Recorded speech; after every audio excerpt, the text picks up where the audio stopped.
Hello students, welcome back in my channel. Today we'll learn about the scalability and elasticity in the cloud data center in our subject cloud computing and data center.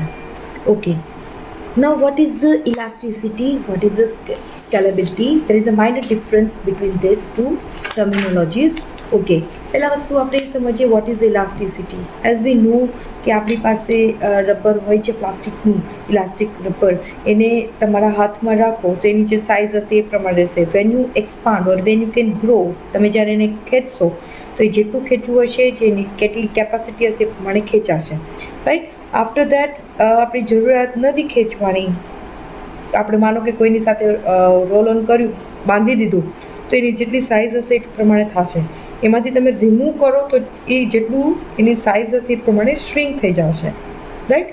So we can say elasticity describe the ability to add or remove in the cloud computing resources, right. એટલે કે આપણે જેટલું એને increase કરવું હોય, decrease કરવું એટલું આપણે કરી શકીએ છીએ બેઝડ અપોન અવર વર્કલોડ, બેઝડ અપોન અવર એલિમેન્ટ્સ. આપણું જેટલું હોય એ પ્રમાણે આપણે એને એક્સપાન્ડ કરીએ છીએ, રાઈટ.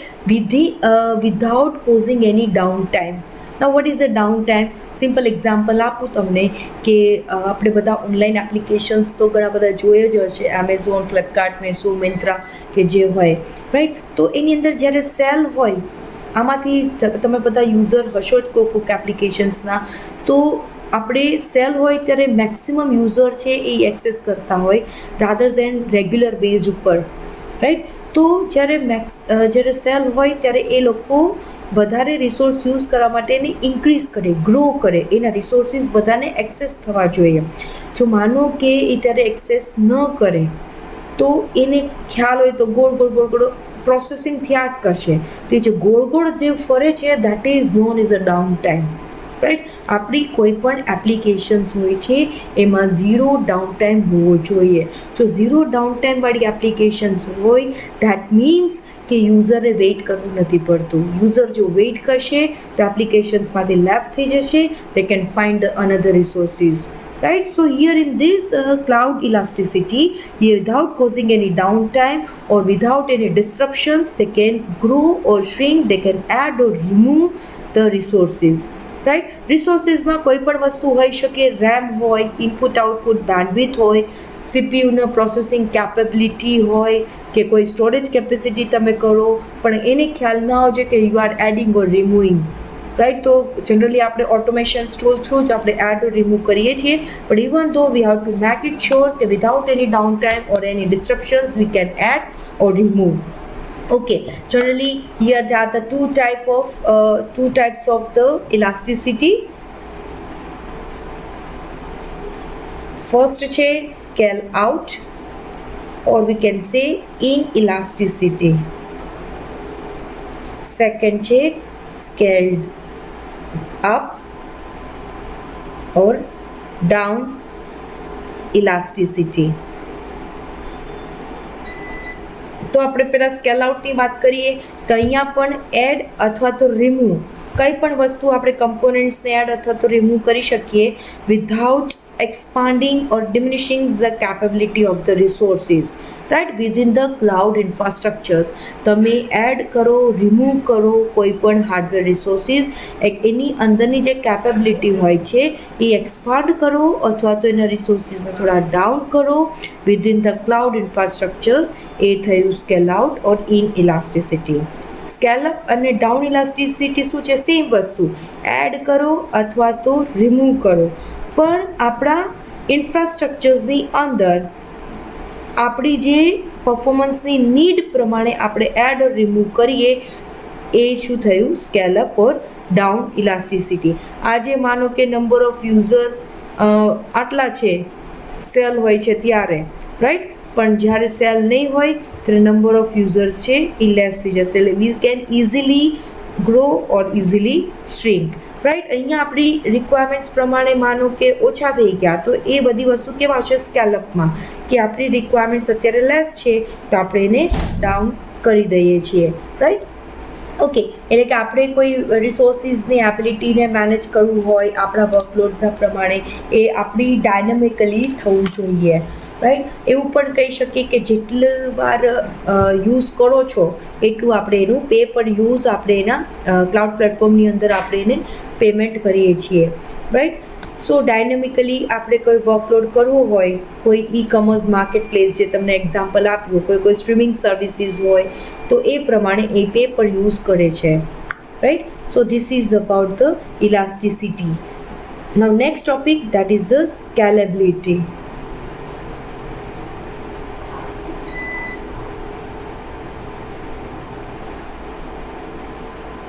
Scalability. Scale એટલે સ્કેલિંગ, એટલે કે યુ આર ઇન્ક્રીઝિંગ ઓર આપણે જે રીતે રિસોર્સિસને હેન્ડલ કરવું હોય, વી are increasing the workload. For example, simple ભાષામાં કહે, initially we are living the 4 people in one house. If 2 people are added, then એ વસ્તુ 4 + 2 થયું, right. So we are increasing the resources as per our applications. આપણી applications મુજબ, આપણા workload મુજબ, આપણી રિક્વાયરમેન્ટ્સ મુજબ આપણે કન્સિસ્ટન્ટલી, એડિક્વેટલી વી આર ચેન્જિંગ આપણું જે એફિશિયન્ટલી આઉટપુટ જે મળવું હોય, રિસોર્સ એલોકેશન્સ કરીએ છીએ એ ઇઝીલી થવું જોઈએ. અહીંયા પણ સેમ વસ્તુ we are using pay as you expand. જેટલું એક્સપાન્ડ કરો છો એટલું આપણે એનું પેમેન્ટ કરીએ છીએ. જેટલા રિસોર્સિસને આપણે એડ કરતા જાય, જેટલું આપણે પોસિબિલિટીઝ જે મળતી હોય ઓવરઓલ, બિગ ડેટા કે મશીન લર્નિંગના, ક્લાઉડ ડેટા, કોઈ પણ જગ્યાએ આપણે આ સ્કેલેબિલિટી છે એ યુઝ કરતા હોઈએ છીએ.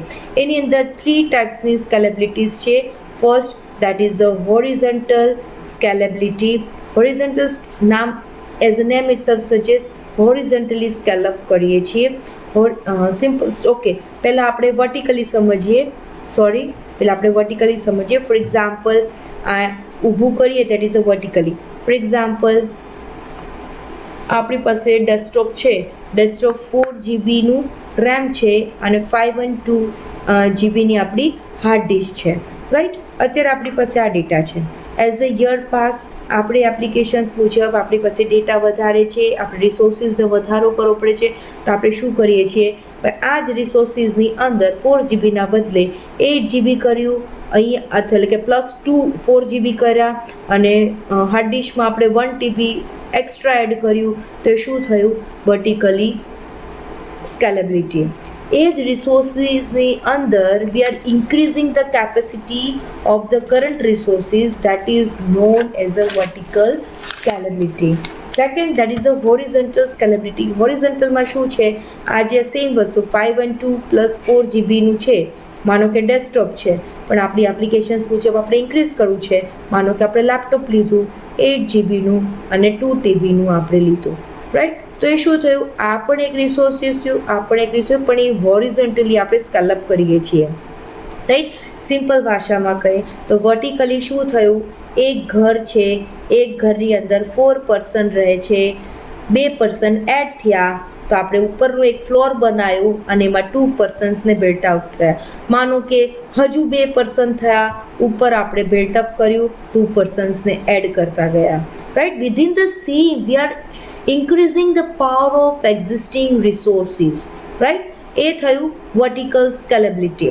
હોરિઝોન્ટલમાં શું થયું, 4 પર્સન્સ રહેતા હતા, ઓકે ફાઇન, બીજા 2 પર્સન એડ થયા, બાજુમાં એક પ્લોટ લીધો, 2 પર્સન્સને ત્યાં બિલ્ડઅપ કર્યા, હજુ 2 પર્સન્સ ફેમિલીમાં ઇન્ક્રીઝ થયા, પાછો એક બાજુમાં પ્લોટ છે, 2 પર્સન્સને ઇન્ક્રીઝ કર્યા, તો એ શું થયું, હોરિઝોન્ટલ સ્કેલેબિલિટી. ને third one, that is a diagonal scalability. As the name itself suggests, diagonally increase થાય. For example, we can say 4 person, okay, 2 persons માથે પણ કરો, 2 persons બાજુમાં બી કરો, કોન્સ્ટન્ટ, મતલબ કે હોરિઝોન્ટલી પણ ઇન્ક્રીઝ કરીએ છીએ, વર્ટિકલ પણ આપણે ઇન્ક્રીઝ કરીએ છીએ, right. In both side V are increasing, we are scaling, so it is known as a diagonally scalability. Right? Hope you understand. Okay. Now we'll see the difference between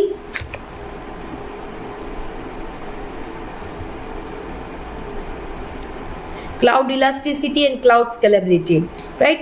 Elasticity શું છે કે એ આપણી presence need, એટલે કે suddenly જે up and down થાય છે small period, જેમ આપણે વાત કરી સેલ હોય છે સ્મોલ પિરિયડ ઓફ ટાઈમ જ હોય છે, 5-6 દિવસનું જ હોય છે. તો એટલા દિવસ માટે આપણે જે એક્સપાન્ડ કરીએ શ્રિંક કરીએ છીએ ક્લાઉડ ઇલાસ્ટિસિટીની અંદર હોય છે.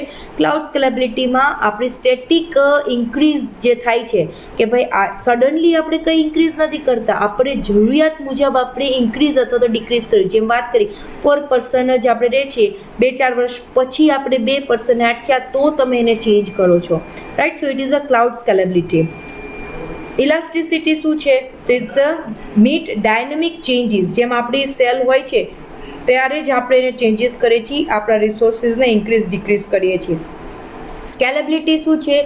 Always use to address the increase in workload in organisations. એ ક્યારેય ડાઉન નહીં થાય.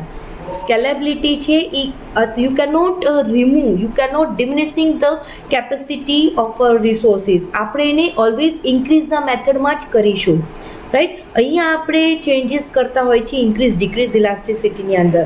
બીજી વસ્તુ ઇલાસ્ટિસિટીમાં શું છે કે commonly used by small company whose workload and demand increase only for specific period of time. જેમ આપણે વાત કરી સ્મોલ કંપનીઝ આપણે યુઝ કરતા હોય છે આપણા જરૂરિયાત મુજબ, ટાઈમ મુજબ આપણે ઇન્ક્રીઝ કરીએ અને એ પણ થોડાક સમય માટે.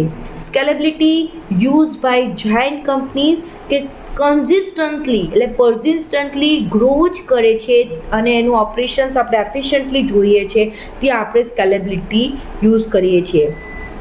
Cloud elasticity short term plan છે, જસ્ટ ટુ કોઈ થોડાક પીરિયડ માટે આપણે થોડાક જ રિસોર્સ કરતા હોય છે, એ ટાઈમલાઈન પૂરો થઈ ગયું તો એ આપણે રિસોર્સિસ પણ લેસ થઈ ગયા. સ્કેલેબિલિટી છે એ લોંગ ટર્મ પ્લાનિંગ છે કે આપણી એક્સપેક્ટેડ મુજબ ઓલવેઝ ડિમાન્ડ આપણી ઇન્ક્રીઝ જ રહેશે.